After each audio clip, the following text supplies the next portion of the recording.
नमस्कार दोस्तों, स्वागत करता हूं आप लोगों का मेरे यूट्यूब चैनल में। आज मैं जो 25 क्वेश्चन लेकर के आने वाला कॉम्पिटिटिव एग्ज़ाम के लिए बहुत ही इंपॉर्टेंट है, तो बने रहेगा वीडियो में शुरू से अंत तक। चलिए वीडियो को स्टार्ट करते हैं। तो पहला क्वेश्चन हो जाएगा हमारा, कोणीय बेग की सही इकाई क्या है? तो रेडियन सेकेंड कोणीय बेग की सही इकाई ऑप्शन बी बिल्कुल सही जवाब हो जाएगा। तो नेक्स्ट प्रश्न है दोस्तों, हमारे भोजन में लौह तत्व का प्रमुख स्रोत क्या है? तो हरी पत्तियों का सब्जियां हमारे भोजन में लौह तत्व का प्रमुख स्रोत है। ऑप्शन ए बिल्कुल सही जवाब हो जाएगा। नेक्स्ट प्रश्न है, वासुदेव वाटिका किसकी कृति है? तो सुबंधु की कृति है वासुदेव वाटिका। ऑप्शन सी बिल्कुल सही जवाब हो जाएगा। तो हमारा अगला प्रश्न है दोस्तों, भारतीय संविधान में पहली बार संशोधन कब किया गया था? तो 1951 ईस्वी में किया गया था भारतीय संविधान में पहली बार संशोधन। ऑप्शन बी बिल्कुल सही जवाब हो जाएगा। नेक्स्ट प्रश्न, अंग्रेजों ने भारत में अपनी पहली फैक्ट्री सूरत में कब स्थापित की थी? तो 1608 ईस्वी में की थी अंग्रेजों ने भारत में अपनी पहली फैक्ट्री स्थापित। ऑप्शन बी बिल्कुल सही जवाब हो जाएगा। नेक्स्ट प्रश्न है, संयुक्त राष्ट्र संघ यूएनए के प्रथम महासचिव कौन थे? तो ट्रैगवेली यूएनए के प्रमुख महासचिव थे। ऑप्शन सी बिल्कुल सही जवाब हो जाएगा। तो अगला प्रश्न है, ब्लड कैंसर को क्या कहा जाता है? तो ल्यूकेमिया कहा जाता है ब्लड कैंसर को। ऑप्शन ए बिल्कुल सही जवाब हो जाएगा। तो नेक्स्ट प्रश्न है, अमीर खुसरो किसके दरबारी कवि थे? तो इल्तुतमिश के अमीर खुसरो दरबारी कवि थे। ऑप्शन सी बिल्कुल सही जवाब हो जाएगा। तो नेक्स्ट प्रश्न है, पंडित शिवशंकर का संबंध किससे है? तो सितार से संबंध है पंडित शिवशंकर का। ऑप्शन बी बिल्कुल सही जवाब हो जाएगा।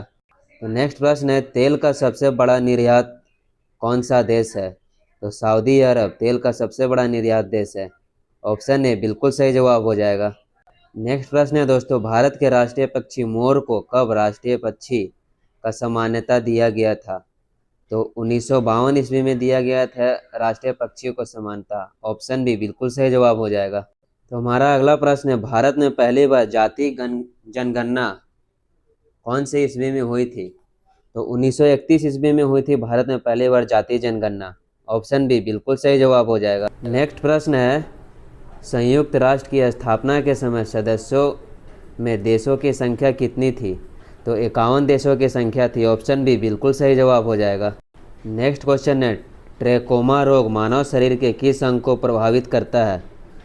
तो आँख को प्रभावित करता है ट्रेकोमा रोग। ऑप्शन ए बिल्कुल सही जवाब हो जाएगा। नेक्स्ट प्रश्न है दोस्तों, अशोक का संबंध किससे है? तो मौर्य वंश से है अशोक का संबंध। ऑप्शन ए बिल्कुल सही जवाब हो जाएगा।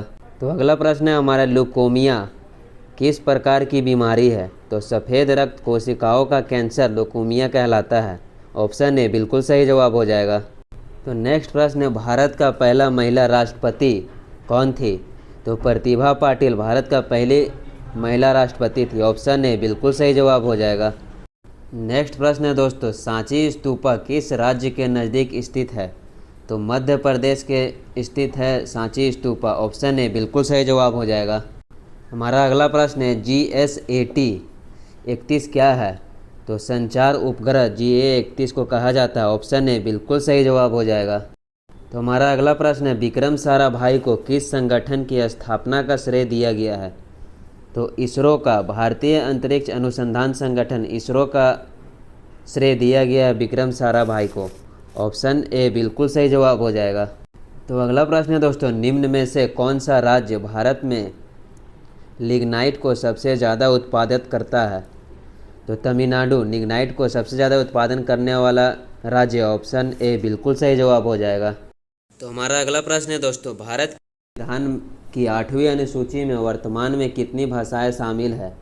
तो 22 भाषाएं शामिल है भारत की 8वीं अनुसूची में। ऑप्शन बी बिल्कुल सही जवाब हो जाएगा।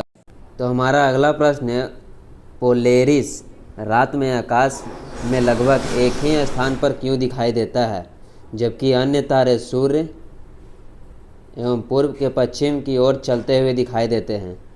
क्योंकि वह सूर्य के निकट है, इसलिए वह एक ही स्थान पर दिखाई देता है। ए ऑप्शन बिल्कुल सही जवाब हो जाएगा।